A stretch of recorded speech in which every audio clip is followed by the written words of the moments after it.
What sane woman would be a Muslim?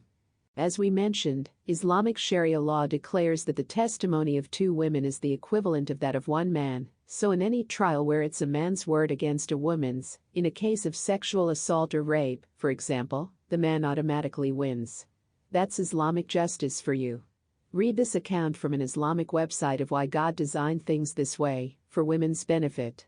Question: why do women have half the men's right of testimony? Answer: the essentials which form the fundamentals of the Islamic law are based on revelation of Allah.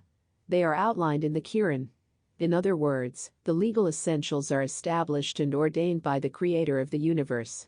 Whatever the age, atmosphere and circumstances in which one lives, those essentials are the source of peace and means of comfort. This is because these decrees are the most suitable ones for man's creation.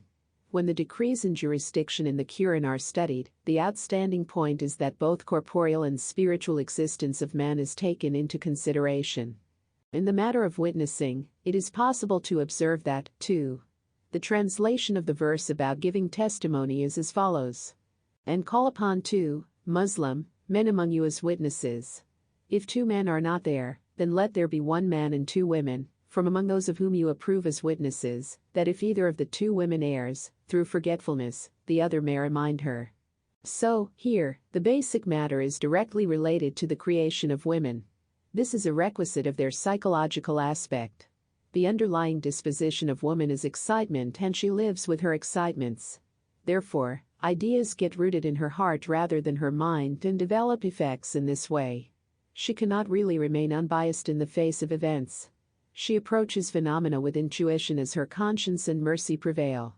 Due to that quality of theirs, the Quran says, women may forget, therefore they should be given helpers and testimony. It is expressed by Allah the Almighty who created the woman. So, it is an unchanging rule. Are there not among women those who do not easily forget and those who have sharper memories than men? Of course, there are, but generally, this psychological state is seen in women more often. It is just natural that they cannot retain events in their memories long. On the other hand, the woman is more introverted. She has a world of her own. She is busy with the housework all day. She takes care of children and of their upbringing. Very few women are interested in trade, business, and politics. How will a woman who is so away from the outer world be aware of the events that take place there? How will she learn about them and retain them in her mind, and to what extent will she be able to bear witness? By accepting two women's testimonies equal to that of one man, and thus not burdening the woman with the responsibility as much as that of the man in the matter of witnessing, Islam does not harm her right, on the contrary, protects it, and prevents her from sinning. This is because bearing witness is a tough duty that brings about great responsibilities. Are we clear now? Allah Himself made Islamic women dumb, forgetful and half as reliable and intelligent as men. There's no point in complaining. Women's lib won't get you anywhere. Allah ain't listening. Islamic women have allowed themselves to be devoured by the wolves, so they deserve everything they get. Any sane, rational woman should regard Islam as the uttermost insult to women. Wolf theory asserts that the whole of the human condition is defined by the 5% of the human race who are dominant. The human wolves. They are aggressive, assertive, dynamic, bold, attack-minded, determined, driven, adventurous, combative, uncompromising, active, on the front foot, always making things happen, entrepreneurial, get up and go. They set the agenda. The remaining 95% of the human race are the tame, timid, domesticated, docile, mediocre dog humans, looking to curl up in front of the fire near their master, be patted on the head, and have their belly rubbed. They are unambitious, unadventurous, unimaginative, defined by their desire to have an easy a life as possible involving minimum effort. They don't like conflict and always seek compromise. They never drive the agenda. They are reactive, passive, always waiting for things to happen, always on the back foot. They follow the agenda of others. They don't have the ability or will to create their own agenda. So, what are you, wolf or dog? The old world order are wolves, defined by their extroversion, love of luxury, wealth and privilege. They are entirely driven by materialistic power and status. The Illuminati are also wolves, but on the introverted side of the equation. They are driven by idealism and desire to master abstract ideas and discover the absolute truth of existence. They have almost no interest in materialism and find status games pathetic. The Illuminati wolves blame the Owo wolves for all the ills of the world. The Owo wolves love exploiting the dogs and making them do their bidding. The Illuminati wolves despise the willingness of the dogs to eat the shit of the Owo. The Illuminati proclaim the doctrine of everyone becoming God. Why? Because the Owo would have no power in a community of gods, there would be no dogs to serve them. A community of gods would, on the other hand, conform with the agenda of the Illuminati to assume conscious control of the entire universe and understand every aspect of it. We are not at all interested in either real dogs or human dogs, they are incapable of advancing our agenda in any way. As for the ultimate will philosopher, he is not an Illuminatus at all, nor a member of the Owo. He is Friedrich Nietzsche, the prophet of the will to power, a supremely Wolverine concept. Caesar Borgia was an archetypal wolf, and Nietzsche expressed these opinions about him. We fundamentally misunderstand the predatory animals and predatory men, for example, Caesar Borgia, and we misunderstand nature, so long as we still look for a pathology at the bottom of these healthiest of all tropical monsters and growths, or even for some hell born in them, as almost all moralists so far have done. It seems that among moralists there is a hatred for the jungle and the tropics, and the tropical man must at all accounts be discredited, whether as a sickness and degeneration of human beings, or as his own hell and self-torture. But why? For the benefit of the moderate zones? For the benefit of the moderate human beings? The moral human beings? The mediocre? This for the chapter Morality is Timidity. I see a spectacle so rich in significance and at the same time so wonderfully full of paradox that it should arouse all the gods on Olympus to immortal laughter. Caesar Borgia as Pope. One altogether misunderstands the beast of prey and man of prey, Caesar Borgia for example. One misunderstands nature when one looks for something sick at the bottom of these healthiest of all monsters, as virtually all moralists have done. As long as there have been human beings, there have been human herds, families, tribes, nations, states, churches, and always very many who obey, and very few who command. Nothing has been cultivated among men better than obedience. Thou shalt unconditionally do this, unconditionally not do that. Those commanding have to deceive themselves that they too are only obeying. I call it the moral hypocrisy of commanders. They defend themselves by posing as executors of more ancient or higher commands, of ancestors, the Constitution, justice, the law, or even of God, or borrow the herd's way of thinking, and appear as servants of the people, or instruments of the common good. The herdman in Europe today glorifies his qualities of timidity, modesty, industriousness, and peace which make him useful to the herd. And when leaders seem to be indispensable, the clever herdmen gather together. This is the origin of all parliamentary constitutions. What a release from burden was the appearance of an unconditional commander for this herd European, Napoleon. If we refer to the Illuminati as good wolves, dedicated to mastering the cosmos rather than mastering people, and the old world order as bad wolves, devoted to dominating and enslaving people, the history of the world becomes the history of the conflict between good and bad wolves. The good wolves are the philosophers, scientists, mathematicians, psychologists, artists, writers, poets, designers, academics, visionaries, revolutionaries, radicals, engineers and technologists, while the bad wolves are the monarchs, emperors, dictators, tyrants, generals, prophets, religious leaders, entrepreneurs, feudal lords, capitalists, aristocrats, nobility, privileged elites, business magnates, media moguls, bankers, financiers, advertisers, lawyers, political leaders, conservatives and celebrities. The good wolf-bad wolf dialectic has driven our world. The bad wolves are determined to oppress, repress, control, enslave, exploit, manipulate and dominate the submissive dog people. They have had no desire to share resources, but to take as much as possible for themselves, hence why so much of the world's wealth is in the hands of so few.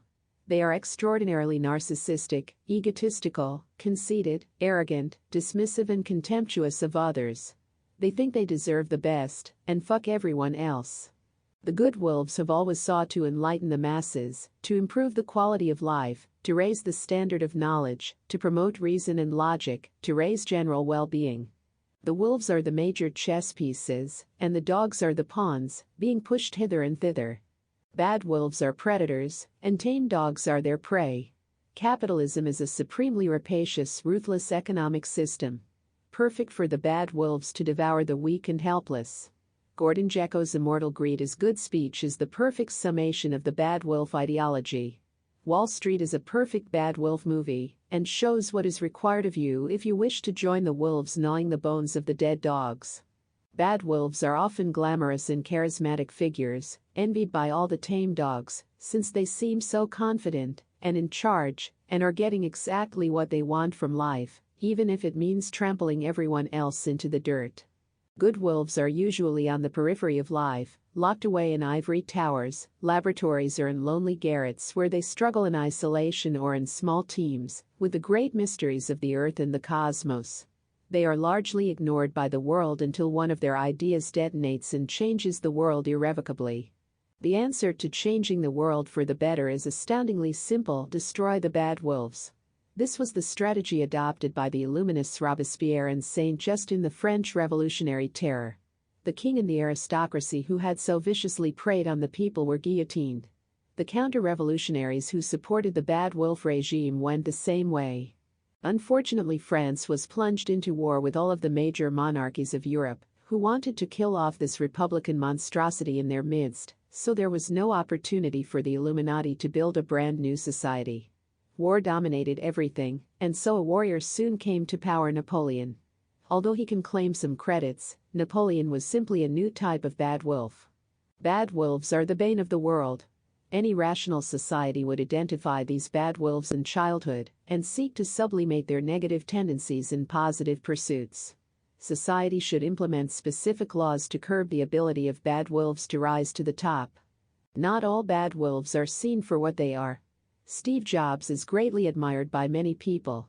In a British newspaper, journalist Michael Bywater wrote, "Cool, by its very nature, is something which it should not be possible to mass produce." Steve Jobs is the man who industrialized cool. Of course, the original assertion is correct. Cool cannot be mass produced. Steve Jobs didn't do anything cool. He was a greedy capitalist who saw how to industrialize the capitalist appearance of cool for legions of sad fuck human dogs who have to have the latest gadget, even though they never do anything worthwhile with all of these gadgets they own. There's no difference between Microsoft and Apple. Two ruthless capitalist leviathans trying to part tame dogs from their money. How anyone can use cool in the context of one of the richest corporations on earth is simply breathtaking. Apple products are shit. They offer nothing to the world. What has Apple achieved other than make endless millions of people spend all of their time glued to gadgets and doing nothing productive? Apple has massively expanded the scope for people to Twitter and bellyache endlessly. The air crackles with endless moronic trivia. Is that what people call progress? Capitalist technology mostly revolves around how to expand the exchange of bullshit exponentially. Airheads and retards have never had so much scope for expressing their empty, pointless thoughts. The world is awash with mind pollution, with toxic memes. Huge cyber garbage dumps are everywhere, filled to bursting with the collected thoughts of those who can't think. They can't think because they spend so much time frittering away their time with their shiny gadgets, rather than learning anything and developing a skill.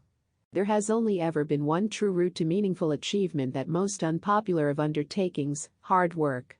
Not all the gadgets on earth will help you if you are a mediocre, lazy, stupid dog. The morons should dump their gadgets and read a book. But, of course, that wouldn't be cool. And we must all seek to be cool in the way that makes immense amounts of money for Steve Jobs, mustn't we? If we don't conform to capitalist cool, then we can never be cool, right?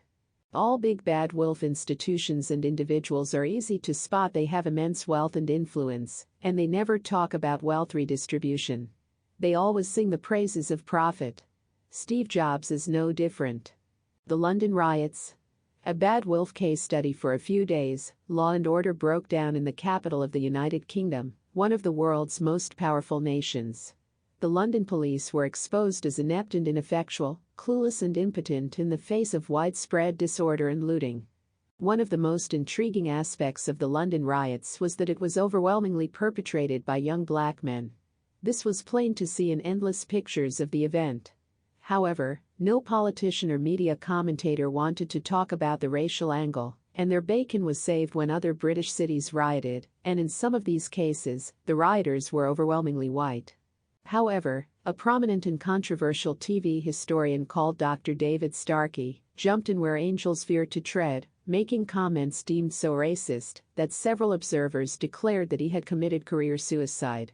He made the statement that in the UK all successful blacks are effectively white, i.e. they consciously or subconsciously imitate prominent whites.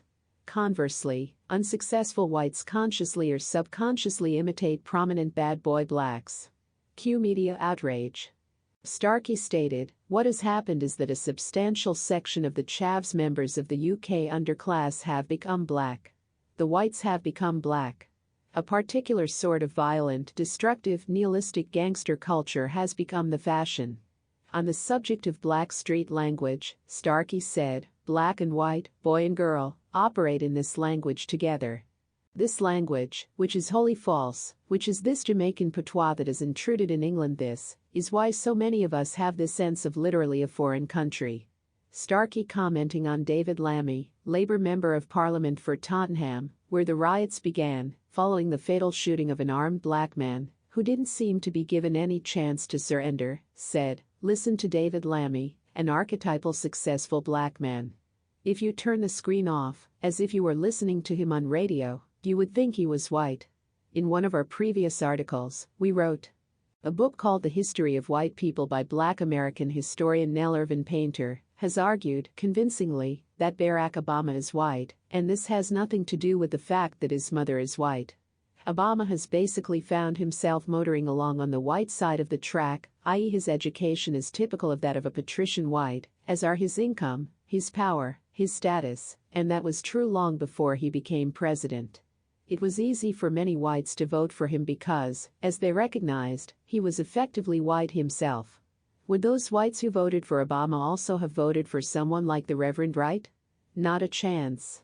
Painter's point is that race is a social construct, subject to the forces of fashion. Many whites, attracted by the bad boy image of black rappers, have adopted black cultural values. Painter has argued that well-connected, prosperous blacks can be white, while disadvantaged whites are indistinguishable from disadvantaged blacks if you ignore their skin color and focus on how they conduct their lives and how they are treated by society. Can anyone deny that President Obama sounds much more like a white professor than a black rapper? We regard Starkey and Painter's case as unarguable. The question isn't whether it's true or not, it plainly is, but to understand how it came about and what can be done about it. And, in fact, the issue isn't really one of race at all, but of education. Consider the following hypothetical case of a young black man whose father has jumped ship and plays no part in his upbringing. He's in a one-parent home and his mother is out all day working for the minimum wage as she packs shelves in a supermarket. She is exhausted when she comes home and just wants to watch soap operas to relax. She has no time for her son, though she dutifully tells him to work hard at school, respect his teachers and make something of himself. She herself is uneducated and barely literate. She can't give her son any help with his schoolwork, and she doesn't provide an educational environment where books are respected. The young black man is not at all academic. He hates school. Moreover, he is highly physical and dominant. He is, in fact, a bad wolf. What are the life choices facing this young black wolf? Well, he's already a dismal failure at school. The academic track is a dead end for him. He will definitely have a miserable life if he tries to go down the conventional path of achieving exam success. He has no chance at all of passing any exam. In order to have power and influence within his community, it's vital for him to minimize the importance of education in his peer group, because that is where he is at maximum disadvantage, where he's an absolute sure loser. So, he uses his physicality to bully all of the smart boys. He constantly rubbishes academic attainment and says it's only for those sellouts trying to copy whites. He says that all books are racist because they're written by white men and promote white values. He plays gangster rap constantly and is always talking about hoes, bitches, guns, bling, drugs, robbery and shooting cops. He and all of his friends refer to each other as niggers. He can't speak English very well since he can barely read, so he starts inventing a new language in which no one is more fluent than he is. This is a kind of grunting language full of words being used in bizarre ways. He never really understood what the words meant in the first place. Also, this coded language serves to stamp his brand on his gang and to exclude outsiders. He defies teachers in school and is regarded as a rebel, a hero. At all times, he says he's too cool for school and that any academic kid is a geek, nerd, dork, and uncool loser. He relentlessly stigmatizes and bullies any academically successful kid. He is inevitably expelled, not that he attended school much anyway. He becomes involved with the local drug dealers and starts earning good money and driving a flash car. He gets sexy girlfriends. His friends envy him and look up to him. He beats up, stabs or shoots anyone who opposes him and rules his gang with an iron fist. He demands respect at all times. So, this guy has created a good life for himself where he has status, power, respect, and money. He has maximized his opportunities out with the school environment where he had zero chance of achieving anything. Can anyone criticize him? The academically talented kids leverage their academic skills to the maximum. Why shouldn't those with different skills leverage those different skills to the maximum too? Does our case study sound familiar? All people who struggle at school are tempted by the alternative criminal type of life we have described. It's no surprise that unsuccessful white kids should be attracted to this gangster scene and its street code and language. Very soon, they will be black in all but skin color. By the same token, the blacks who do well at school will soon be white except in skin tone. If blacks were the academically most successful, then the positions would be reversed, and ambitious whites would be seeking to become black, and unsuccessful blacks would be turning white. It's not race that's the issue. It's which group is most identified with educational success in an environment where huge emphasis is placed on passing exams. How should we deal with the young black wolf? The doctrine of negative liberty of non-interference in people's lives says, do nothing. But we know exactly where that leads to increasing criminality and eventually jail or death. The interventionist state would stop this young black wolf from poisoning his peer group and turning them against education. He, and everyone else of similar ilk, would be identified at an early age by psychological profiling, and they would be taken to radically different non-academic schools. Here, their particular skills would be identified and a means found to harness them constructively. The young wolf would feel proud and successful of his achievements. His self-esteem and self-image would be high. Far from becoming an enemy of the state, he would be transformed into a valuable contributor with a clear-cut, non-academic path to follow through life. He would enjoy status and power within the system rather than outside it. Gang culture is a direct product of negative liberty where governments make no attempt to intervene in the lives of non-academic kids from dysfunctional families. Gangs are an alternative form of society. They have a hierarchy and a code of conduct. They have a dress code, a demand for respect, for loyalty. To diss one member of the gang is to diss the whole group. A gang provides status, a place, a function, a role in life, an identity, a cause. For those who have been rejected by the mainstream, why wouldn't you join a gang? In the arena of positive liberty, gangs are wholly unacceptable, and they would be prevented from arising in the first place. Gangs are formed by bad wolves, so the primary way to stop their formation is to deal with the bad wolves before they become bad.